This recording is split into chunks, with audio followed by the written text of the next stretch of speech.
നമസ്കാരം, പ്രവാസി മലയാളിയിലേക്ക് എല്ലാവർക്കും സ്വാഗതം. ഈ വാർത്ത വായിക്കുന്നതിന് മുമ്പ് പ്രവാസികളോട് എനിക്കൊരു ചോദ്യമാണ് ചോദിക്കാനുള്ളത്. അതായത് പ്രവാസികളോ സ്വദേശികളോ ആരെങ്കിലും എന്നെ കാണുന്നുണ്ടെങ്കിൽ ഒരു കാര്യം നിങ്ങൾ എനിക്ക് ഉറപ്പു തരണം. അബ്ര, ഇത് ആരെങ്കിലും കേട്ടിട്ടുണ്ടോ? ഇല്ലെങ്കിൽ ഈ വീഡിയോ ഒന്ന് ലൈക്ക് ചെയ്യുക. ഇനി കേട്ടിട്ടുണ്ടെങ്കിൽ ഈ വീഡിയോ ഒന്ന് ഡിസ്ലൈക്ക് ചെയ്തേക്ക്. ചുമ്മാ ഇതൊന്നും അറിയാനുള്ള കൊതി കൊണ്ട് പറഞ്ഞതാണ്. എന്തായാലും അബ്ര എന്നുള്ളതിന്റെ അർത്ഥം ഇതാണ്. ഇതൊരു ബോട്ടാണ്, അതായത് യന്ത്രത്തിൽ പ്രവർത്തിക്കുന്ന ഒരു കടത്തുവഞ്ചി. ഈ സർവീസുകൾ ഇപ്പോൾ വിപുലമാക്കുവാൻ ഒരുങ്ങിയിരിക്കുകയാണ് road and transport authority of Dubai.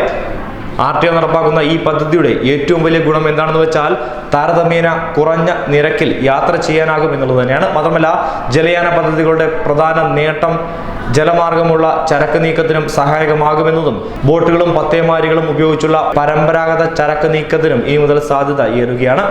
Deira water front മാർക്കറ്റിൽ ജലാശയത്തിനുള്ളിൽ സ്റ്റേഷൻ തുറന്ന് മലയാളികൾ അടക്കമുള്ളവർക്ക് സൗകര്യങ്ങളുമായി ഇവർ പ്രവർത്തിക്കുന്നു. കടലിനോട് ചേർന്നുള്ള മാർക്കറ്റിൽ വിവിധ മേഖലകളിൽ നിന്ന് ഇനി ഇവിടങ്ങളിലേക്ക് വേഗം എത്താനുമാകും. വിനോദസഞ്ചാരികളെയും ഈ സർവീസുകൾ ആകർഷിക്കുന്നുണ്ട്. പരീക്ഷണ യാത്രയിൽ മികവ് തെളിയിച്ച ഹൈബ്രിഡ് അംബ്രകളും ഉണ്ട്. ദുബായ് ക്രീക്കിലും മറീനയിലും 5 അംബ്രകൾ കൂടി സർവീസ് ഉടൻ തന്നെ ആരംഭിക്കും. ഇതിൽ 3 അംബ്രകൾ ഈ മാസം തന്നെ എത്തും. 2 എണ്ണം വരും മാസങ്ങളിൽ സർവീസ് ആരംഭിക്കുമെന്നാണ് അധികൃതർ പറയുന്നത്. നൂതന സംവിധാനത്തോടുകൂടി പരമ്പരാഗത മാതൃകയിൽ നിർമ്മിച്ച അബ്രകളിൽ 24 യാത്രക്കാർക്ക് വീതം സുഖമായി യാത്ര ചെയ്യാം. സാധാരണ അബ്രകളെക്കാൾ ഭാരം കുറവാണെന്ന് marine transport director Muhammad Abubakar Al Shahami പറയുകയും ചെയ്തു. നിശ്ചയദാർഢ്യ വിഭാഗത്തിന് പ്രത്യേക സൗകര്യങ്ങൾ ഒരുക്കിയിട്ടുണ്ട്. വാട്ടർ കനാൽ തുറന്നതോടുകൂടി ജലാശയങ്ങളുടെ സാധ്യതകൾ വർദ്ധിച്ചു വരികയാണ്.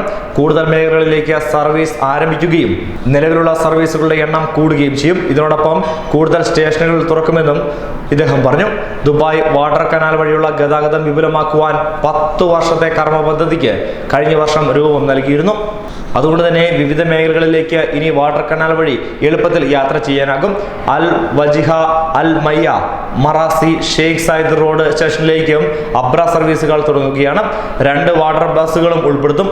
2ാം ഘട്ടത്തിൽ കനാലിലൂടെ 9 സ്റ്റേഷനുകളെ ബന്ധിപ്പിച്ച് കൂടുതൽ വാട്ടർ ബസ്സുകളും അബ്രകളും സർവീസ് ആരംഭിക്കാനാണ് ഉദ്ദേശിക്കുന്നത്.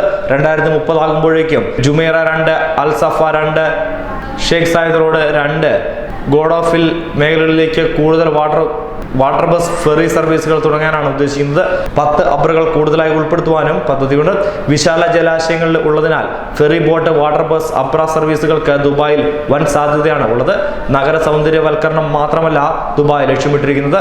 ദുബായ് കനാൽ യാഥാർത്ഥ്യമാക്കിയത് ഇതിന് പിന്നാലെയാണ്. വിവിധ മേഖലകളിലേക്കുള്ള ജലയാന സർവീസുകൾ വേഗത്തിലാക്കുവാൻ കനാൽ സുപ്രധാന പങ്ക് തന്നെ വഹിക്കുമെന്നും അറിയാൻ കഴിയുന്നു. അതുമാത്രമല്ല, മുമ്പ് ഒട്ടേറെ സവിശേഷതകളുമായി RTOയുടെ ന്യൂജൻ ഹൈബ്രിഡ് ദുബായ് ബോട്ട് ഷോയിൽ അവതരിപ്പിച്ചിരുന്നു. ഇന്ധനക്ഷമത, ശബ്ദക്കുറവ്, ഭാരക്കുറവ് എന്നിവ 20 കിലോവാട്ട് ഇലക്ട്രിക് മോട്ടറിൽ പ്രവർത്തിക്കുന്ന ഹൈബ്രിഡ് അംബ്രയുടെ പ്രത്യേകതകളിൽ പെടുന്നതാണ്.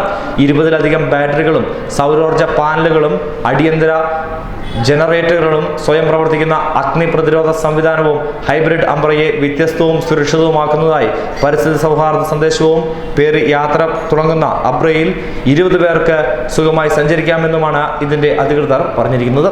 എന്തായാലും ഇനി മുതൽ ദുബായിലൂടെയുള്ള ജലാശയങ്ങളിൽ അബ്രയുടെ പുതിയ തരംഗം തന്നെയായിരിക്കും. ന്യൂസ് ഡെസ്ക് പ്രവാസി മലയാളി.